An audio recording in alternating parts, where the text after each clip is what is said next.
రాష్ట్ర ప్రభుత్వం త్వరలో కొత్త ఇసుక పాలసీని తీసుకురాబోతోందని కలెక్టర్ అరుణ్ బాబు అన్నారు. ఇక ప్రస్తుతం స్టాక్ పాయింట్లలో నిల్వ ఉన్న ఇసుక తరలింపుకి మాత్రం పాత రవాణా ఛార్జీలే వర్తిస్తాయని వివరించారు. గత ప్రభుత్వంతో పోల్చుకుంటే ఇప్పుడు ఇసుక తక్కువ ధరకే లభిస్తోందని, ఇసుక పాలసీపైన రెవెన్యూ అధికారులు అసోసియేషన్తో సమీక్షించారు. అందరికీ ఇసుక అందుబాటులో ఉండాలి అనేది ప్రభుత్వ ఉద్దేశమని, ప్రభుత్వం నిర్ణయించిన ధర కన్నా అసోసియేషన్ వారు అధిక ధర వసూలు చేస్తే కఠిన చర్యలు తీసుకుంటామని హెచ్చరించారు. ఉచిత ఇసుక పాలసీ విధానంలో పోలీసుల పరంగా అన్ని జాగ్రత్తలు తీసుకున్నామని పల్నాడు ఎస్పీ శ్రీనివాసరావు తెలిపారు. ప్రాపర్ చెక్ పోస్ట్ను కూడా ఆర్గనైజ్ చేస్తున్నాము. సర్ప్రైజ్గా టాస్క్ ఫోర్స్ని కూడా ట్రాన్స్పోర్ట్ డిపార్ట్మెంట్తో కూడా కలిసి ఒకటి ఏర్పాటు చేస్తున్నాము. డెఫినెట్గా ఏవైతే ట్రాన్స్పోర్టేషన్ వస్తున్నటువంటి వెహికల్స్ ఉన్నాయో వాళ్ళలో వేరే వాళ్ళు ఎవరు అంటే వితౌట్ స్లిప్తో ఉన్న వాళ్ళు ఎవరు రాకుండా వాటిని గమనించడం జరుగుతుంది.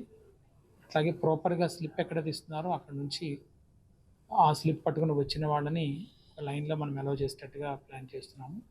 మార్నింగ్ 6 నుంచి ఈవినింగ్ 6 వరకు ఇవి అయిపోయిన తర్వాత ఆఫ్టర్ 6 ఎవరైనా కూడా అక్కడ నుంచి ఏమైనా తీసుకొస్తే దాన్ని ఇల్లీగల్ ఎక్స్కవేషన్గా మేము ట్రీట్ చేసి దాని మీద యాజ్ పర్ యాక్ట్ చర్యలు తీసుకోవడం జరుగుతుంది.